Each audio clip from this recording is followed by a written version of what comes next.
Hey guys, welcome to Fingtam Languages. This video is about the 5-step method that I've been using to learn prepositions, which is one of the hardest things for me to learn in foreign languages. Now, just to refresh your memory, prepositions are all those little words that show a relationship between a noun or a pronoun and the rest of the sentence. If you've been watching my channel for a while, you know that I love experimenting with new methods for learning languages more efficiently. And this is a method that I developed all on my own, and I'm really proud of it because it requires little to no studying at all. It just requires you to listen to your favorite songs in your target language. I'm using this technique to learn French, but it could easily be applied to any language that uses prepositions or postpositions. Now, I created this method for learning prepositions simply because prepositions are evil. It's like they exist only to make my life more difficult. They never translate well into your native language, so you're always stuck trying to figure out which preposition to use in any given situation. You can usually recognize them when you hear someone else use them in speech, but then when it comes time for you to speak, you can never remember which is the right preposition to use, and it's so frustrating. For example, if you're a native English speaker and you want to say, I dreamt about zombies, you can't just translate that preposition about. In French, you have to say, I dreamt of zombies, and in Spanish, you have to say, I dreamt with zombies. And sometimes your choice of preposition is really important because it can change the meaning of the entire sentence. If you're learning English and you want to say you were pissed off, but you accidentally say you were pissed on, you're going to have a lot of people laughing at you. Unfortunately, there's no simple rule you can follow that'll help you easily decide which preposition to use. A lot of times you just have to memorize each individual way that a given preposition can be used. And prepositions can have tons of meanings. Wordreference.com lists 26 different ways that the word in can be used as a preposition.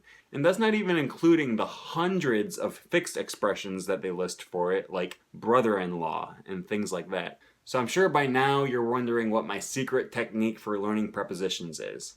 The first step is that you're going to read through the lyrics of your favorite songs in your target language and make a note of every line that has a preposition in it. You can see here that I looked up the lyrics online to a French song and I just underlined all the prepositional phrases that I found. When you've gone through a few songs, make a list of all the prepositional phrases that you've encountered and be sure to note which songs you found them in. This list I'm showing you here is just an example I made to illustrate the point. Second step is to organize the lyrics that you found. You're going to record all the prepositional phrases you've found, organizing them so that all the lyrics that use the same preposition are grouped together.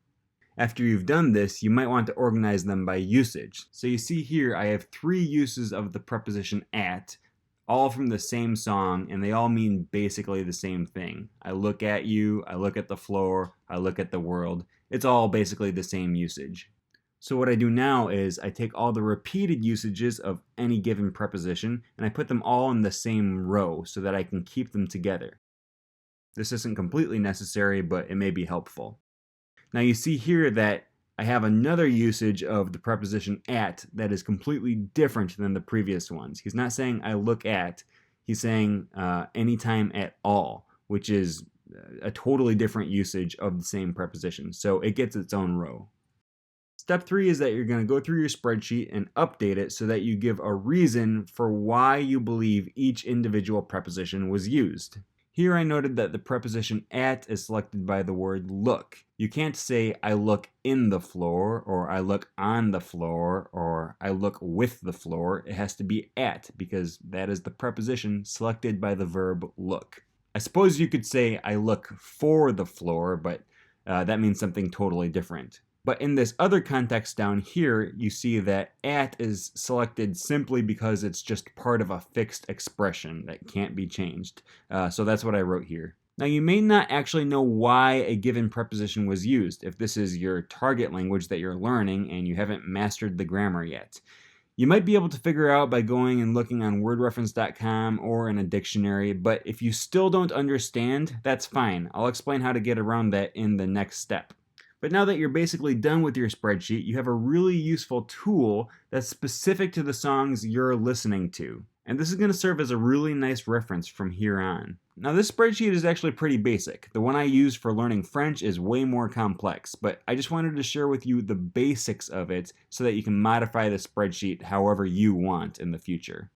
The fourth step is to get native speakers to look at it, because you are not a native speaker, so you don't know that your judgment of these prepositions is actually perfect. And before you start using this spreadsheet as a tool for learning your language, you want to make sure it's correct. I created my preposition list in Google Drive, which makes it really easy to share with others. Then all I had to do was copy and paste the link to share it on Reddit. I posted it to the French subreddit, and the people there were really nice and gave me a lot of feedback. You can see here that before I shared it on Reddit, I highlighted some of the cells in the spreadsheet because I wasn't entirely sure if my interpretation was right or not. Fortunately, with Google Drive, other people are able to comment directly onto my spreadsheet and give me comments and corrections. The fifth step to the method is that you're going to memorize the lyrics to all the songs that you used in your preposition spreadsheet. I like to do this on Link because it's really useful to be able to see all the definitions of the words that I'm reading, but you can just look up the lyrics on Google or any other website and use those while listening to the song. And then of course there's one more thing you have to do in order to make this method effective, and I don't really consider this a step, but that is listening extensively. You've already studied the songs intensively when you're analyzing all the prepositions in the song, and now you just have to listen a lot. And from now on, whenever you're speaking in a conversation in your target language and you need to use a preposition, you can think back to a specific song lyric that you recorded in your spreadsheet that was written by a native speaker, so you know it's okay to say. And for some reason, it's just easier to remember phrases when they're in song lyrics. And every time you hear a new preposition in a song, it's like adding another arrow to your quiver. It's ammunition that you can use whenever you need to call upon it in conversation. So I hope this method is helpful for you guys in learning prepositions in your target language. If you have any comments, questions, concerns, or suggestions, I would love to hear it down below because I'm always learning new things from my subscribers. If you haven't subscribed yet, you can do so by hitting the red subscribe button below. And if you liked the video, I'd really appreciate a thumbs up. So that's all I have to say today. Thanks for watching, and I'll see you guys in the next one.